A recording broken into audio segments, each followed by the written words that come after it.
Hello, connaissez-vous RM Travel? RM Travel est une agence qui vous facilite les voyages pour les pays tels que le Canada, la France, la Belgique, la Corée du Sud, le Japon et bien d'autres.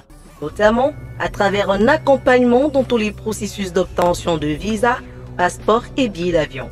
Et tout ceci avec une rapidité et efficacité hors norme. Pour plus d'informations, contactez-nous via WhatsApp par appel au 695 27 26 70. RM Travel, le service de qualité est au rendez-vous. Amitabhavou Otep Shalom, bien heureux de vous retrouver en ce jour pour un nouveau chapitre de Bon à savoir. Aujourd'hui, on parlera de vampirisme. Oui, bon nombre d'entre vous sont vampirisés, d'une manière consciente ou inconsciente. Oui, il existe ici deux formes de vampirisme, les actifs et les passifs, les conscients et les inconscients. Mais dans ces deux formes de vampirisme, il y en a plusieurs, on va dire, plusieurs branches, ou on va dire comme ça, de vampirisme. Il y a le vampirisme par objet, il y a le vampirisme par énergie. Je répète, il y a le vampirisme par objet. C'est-à-dire qu'on peut vous remettre un objet, une chaînette, voilà, ou des boucles d'oreilles qui peuvent vous vampiriser. On peut même vous remettre des objets qui font en forme de statue qui peuvent vous vampiriser. Généralement, on peut l'utiliser dans les églises. C'est louche, c'est très dangereux ce que je suis en train de dire, mais c'est une vérité. Ça peut être un cadeau, ça peut être un tableau. On vampirise cet objet-là. Et cet objet-là vous pompe vos énergies. Il y a le vampirisme énergétique. Généralement, il est dans le domaine sportif, parfois il est utilisé par les gens qui nous côtoient, on va revenir dessus. Il y a le vampirisme par consanguin. Et le vampirisme consanguin, c'est lui fonctionne plutôt par coaction avec un membre de votre famille proche, moyen ou lointain. Ok? Il y a le vampirisme, on va dire sexuel. Lui, il est prisé beaucoup plus par une catégorie de personnes, conscientes ou inconscientes aussi. C'est-à-dire, voilà, avec quelqu'un qui fait le vampirisme conscient, il pompe vos énergies en but de rémunération, c'est-à-dire qu'il vous met dans un certain standard de vie. Généralement, il est pratiqué par les adeptes de magie sexuelle, donc ceux qui maîtrisent déjà les secrets occultes. Généralement, ce n'est pas les pauvres qui le font. Voilà. Bien qu'il y ait aussi des sorciers qui ont la capacité de faire aussi cette forme de vampirisme sexuel, mais à une certaine échelle. Voilà. Il y a le vampirisme, on va dire, psychique. Ok, il y en a beaucoup. Il y a plusieurs formes de vampirisme. On va commencer par le vampirisme, le vampirisme énergétique. Le vampirisme énergétique ici, il y a plusieurs formes. Il y a la forme moderne, ok, qui peut être pour tous les adeptes de football, basket, enfin pour tous les adeptes de sport. Pourquoi? Parce que là, ce sont des énergies qui sont reliées, on va dire comme ça, par rapport à certains égrégores. Alors quand vous criez buh, ou quand vous sautez, vous criez, vous avez des émotions, vos énergies sont transférées quelque part dans une base de données qu'on utilise à d'autres fins pour que ces sports perdurent et que ces sports prennent une autre forme d'ampleur. C'est une forme de pacte inconscient. Je ne vais pas entrer dans les détails, c'est un domaine, on va dire, qui est très délicat. Mais sachez que c'est comme ça. Vous qui êtes adeptes de football, de toutes ces choses-là, il y a des gens qui sont aimants accros. Ils sont accros, mais ils ne savent pas que derrière, il y a cette énergie vampirique, énergétique qui est pompée en retour. C'est pour ça que les stades sont bondés généralement. Parce qu'on fait référence généralement à Baal ou à Baloum, qui est cette divinité-là qui consacre non seulement dans les jeux sportifs, mais aussi dans les domaines religieux. Il faut faire attention. Il y a maintenant une autre forme de vampirisme énergétique par rapport à ceux qui sont avec vous. Il y a des gens parmi vous qui ont connu des personnes qui sont comme leurs meilleurs amis, leurs meilleures copines ou bien leurs personnes ou leurs petits frères du quartier.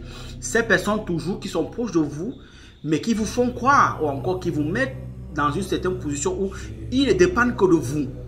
C'est-à-dire que leurs problèmes deviennent vos problèmes. Ok? Ils vous pompent même parfois financièrement plus que vos propres frères. C'est une forme de vampirisme. Parfois, il est conscient, mais parfois, il est inconscient. C'est-à-dire qu'il faudrait à la longue vous débarrasser de ce genre de personnes. Parce que parfois, ils deviennent nocifs. Et quand vous coupez parfois les ponts, c'est-à-dire quand le robinet se coupe, ils me disent de vous, ils emploient les langues vipérines, les langues assassines, et puis vous devenez le mauvais. Or, ils oublient le temps que vous avez aidé, qui n'avait rien, et qu'aujourd'hui, ils vous vampirisent. Ce sont des vampires inconscients. Les gens que vous avez tendu même qu'ils n'avaient rien, aujourd'hui, ils se retournent contre vous. C'est une forme de vampirisme. Donc, énergétique. Il faut faire très attention. Il y a aussi des gens, parfois, vous allez dans leur bureau, ou vous montez dans leur véhicule, Quand vous sortez après, vous êtes fatigué. Comme vous avez fait tout un parcours de combattant. Parfois, c'est un vampirisme énergétique. Il y en a même d'autres. Il suffit que vous conversez avec quelques minutes. Au sortir de la conversation, vous avez l'air épuisé. Ah, c'est pour citer quelques-unes. Maintenant, le vampirisme sexuel ici, il y en a deux. Il y a les satanistes qui ont une capacité de faire le vampirisme sexuel au but de vous faire des rémunérations. C'est-à-dire qu'ils vous mettent dans un standing de vie pour vous payer maison à 2 millions de francs ou en euros, peu importe. Vous véhiculez de lui, vous faites des grands magasins, vous faites du Gucci, vous faites des Louboutin, vous faites je sais pas, des Hermès, vous faites des magasins au 16e, vous faites des magasins au 17e, vous êtes dans les plus grands coins de rue de Paris où il n'y a que la crème de la crème. Vous allez là-bas, on vous fait des achats à des milliers d'euros où ça ne dit rien. On vous met un certain standing de vie. En retour, sexuellement, on pompe vos énergies. Après chaque rapport sexuel, vous avez l'air épuisé, vous êtes fatigué complètement. En fait, ces rémunérations du standing qu'on vous met, c'est parce que il ne vous donne que il ne donne que le tiers de ce que vous lui donnez en retour énergétique. C'est-à-dire, c'est grâce à vous qu'il progresse, c'est grâce à vous qu'il a des nominations, c'est grâce à vous qu'il a des postes, c'est grâce à vous qu'il a des chantiers farfelus ou des sommes.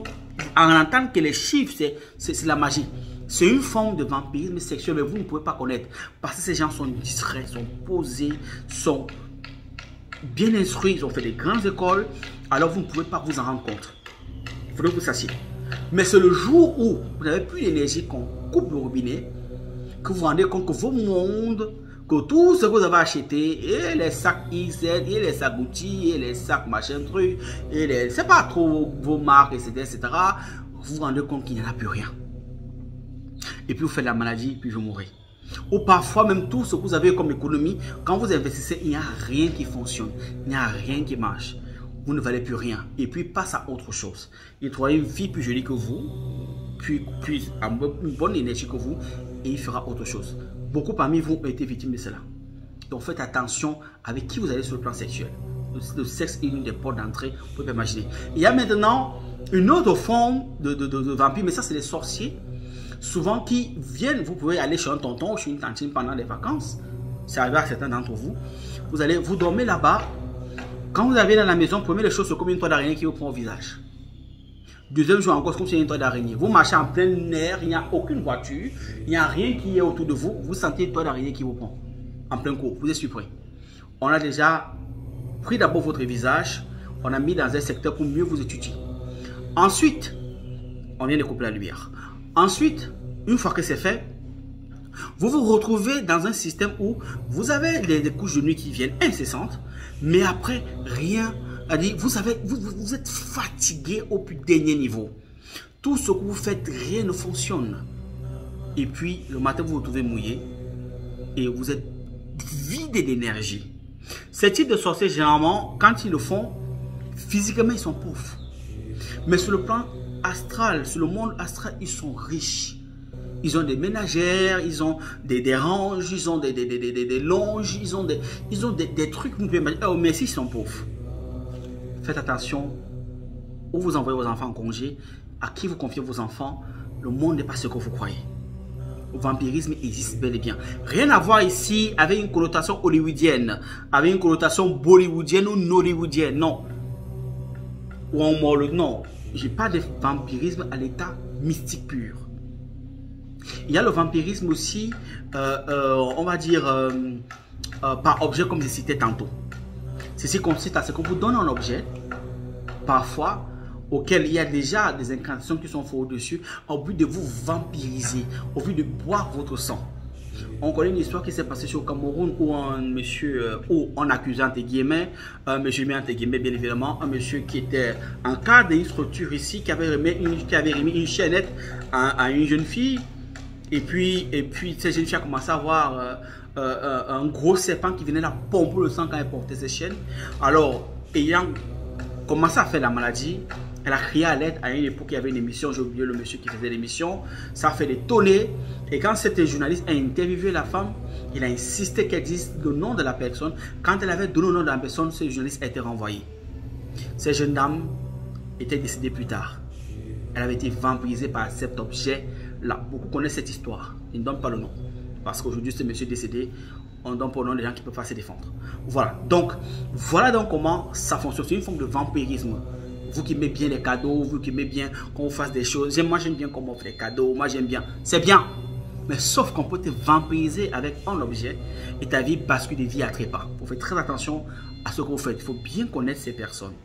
Raison pour laquelle on vous dit de vous protéger. Raison pour laquelle on vous dit ici de vous relier à les égrégores les plus élevés afin que cette bouclier énergétique, cette lumière interne que vous allez diffuser si vous êtes initié, puisse faire office de bouclier afin que vous ne puissiez pas subir certaines choses. Excepté si vous donnez la voix, vous-même par la voie sexuelle, parce que c'est l'une des voies les plus prisées. Donc il y a plusieurs formes de vampirisme. Le vampirisme est très dangereux. Vous les vivez aussi dans le domaine religieux, sans que vous ne vous y rendez compte. Via parfois coaction des reliques. Le vampirisme ici maintenant par consanguinité en fait est un vampirisme que pour qu'on puisse vous atteindre, il faudrait qu'on ait, on va dire comme ça, il faudrait qu'on ait l'accord ou l'aval d'un cousin moyen ou éloigné qui peut vous atteindre. Généralement dans le domaine de la sorcellerie, dans la dimension, il y a les réunions bilatérales et les réunions trilatérales. C'est un mot que vous avez suivi dans les journaux. Ce sont des mots qui existent dans le monde spirituel aussi.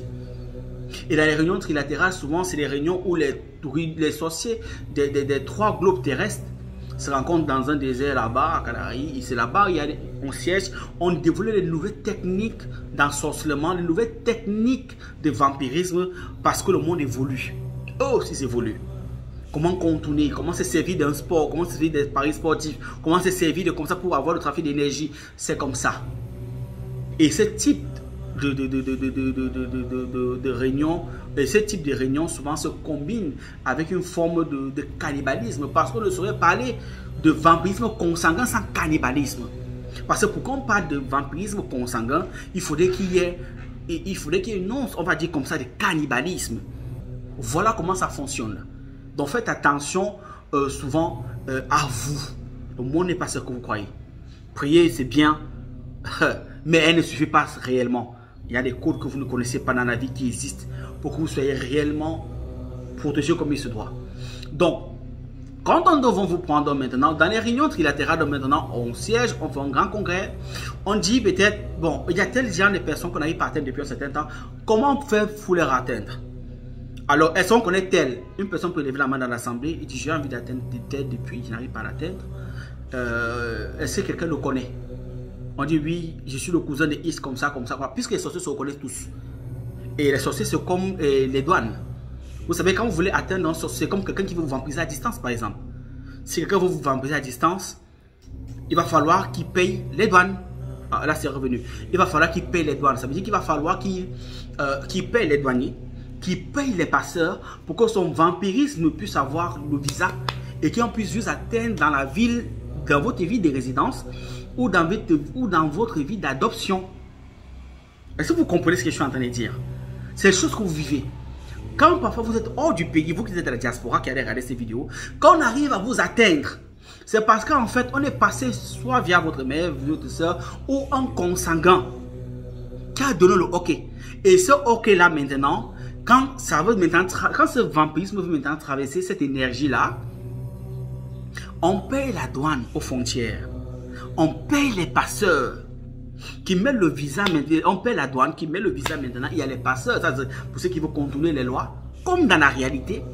Et maintenant, donc, il va maintenant vous trouver. Si vous avez marché sur la terre, il négocie avec les génies des carrefours négatifs qui vont donner votre localisation. Et puis, on va vous atteindre dans le lieu exact et on vous prend par rapport aux endroits où vous fréquentez tous les jours. On vous vampirise même en buvant un café. Oui. Donc le monde n'est pas ce que vous croyez. Donc sachez qu'on peut vous vampiriser même à distance. Il suffit juste qu'il y ait un membre de la famille qui a donné OK, c'est fini. S'il paye la douane, il paye le passeur, on vous atteint où vous êtes. Donc faites attention. Donc par consanguinité, donc maintenant, on ne peut qu'être vampirisé par coaction.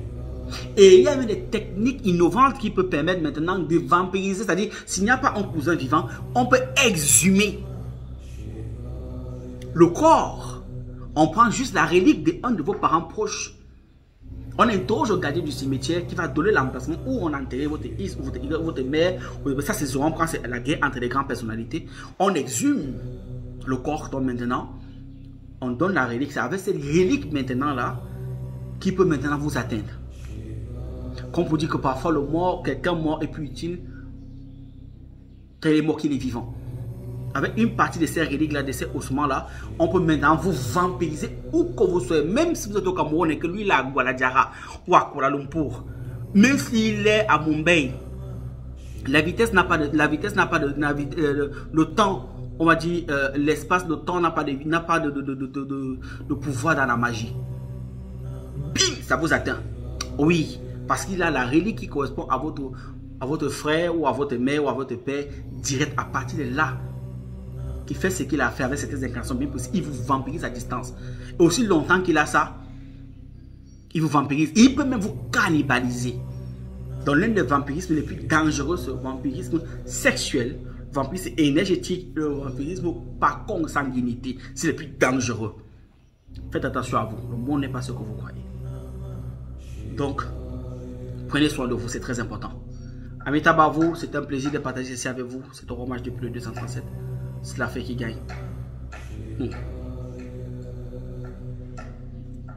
Aigle.